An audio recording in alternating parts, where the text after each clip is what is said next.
Shalom Bapak Ibu Saudara-saudari yang saya kasih dalam Tuhan Yesus Kristus. Sabda Sadik pada hari ini berbicara tentang bertahanlah dalam pencobaan. Teks terambil dari Roma pasal yang ketiga ayat 3 sampai ayat yang kelima.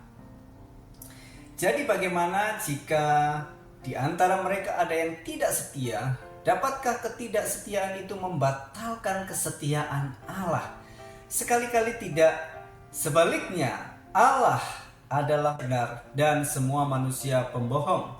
Seperti ada tertulis, supaya engkau ternyata benar dalam segala firman-Mu dan menang jika engkau dihakimi. Tetapi jika ketidakbenaran kita menunjukkan kebenaran Allah, apakah yang akan kita katakan? Tidak adilkah Allah? Aku berkata sebagai manusia, jika ia menampakkan murkanya. Kalau kita membaca di dalam ayat-ayat tersebut menekankan kebenaran dan keadilan Allah dibandingkan dengan ketidaksetiaan manusia.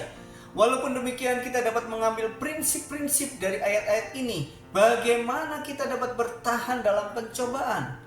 Prinsip-prinsip yang dapat kita pelajari dan kita terapkan di dalam kehidupan kita sehari-hari. Yang pertama adalah percaya pada kesetiaan Allah. Perhatikan ayat yang ketiga.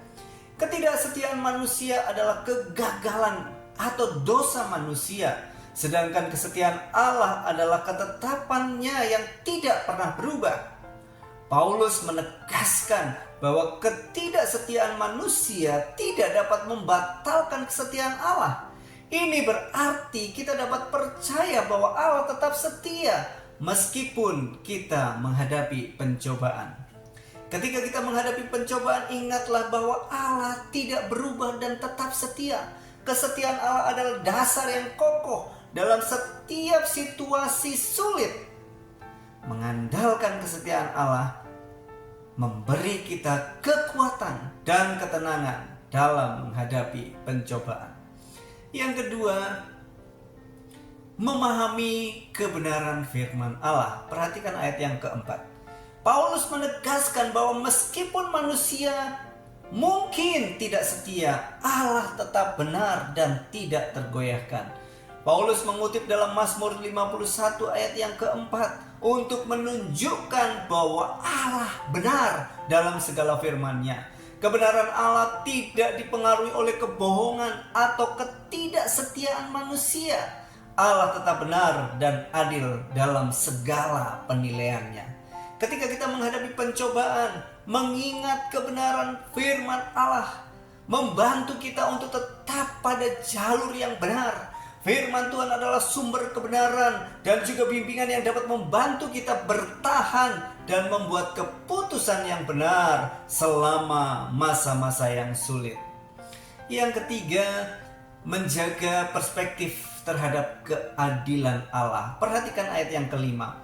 Paulus menyebutkan bahwa meskipun ketidakbenaran manusia dapat menyoroti kebenaran Allah, kita tidak boleh menganggap Allah tidak adil ketika Dia menunjukkan murkanya.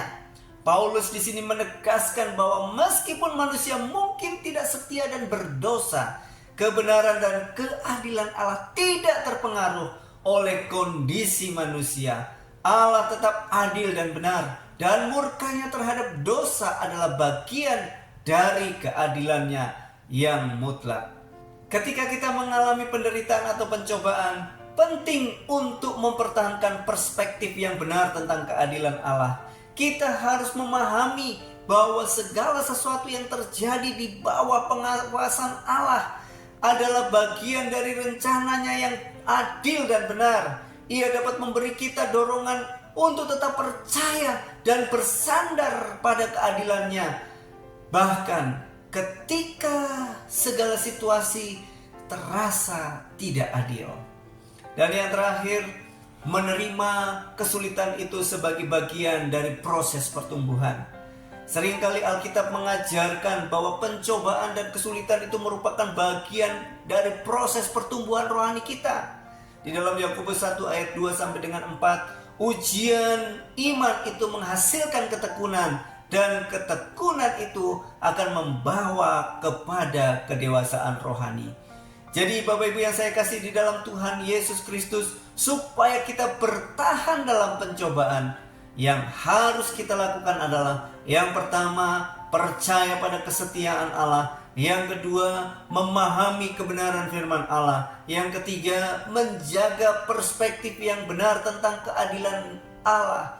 Dan yang terakhir, melihat kesulitan itu sebagai kesempatan untuk bertumbuh secara rohani. Oleh karena itu, bertahanlah dalam pencobaan. Tuhan Yesus memberkati. Amin.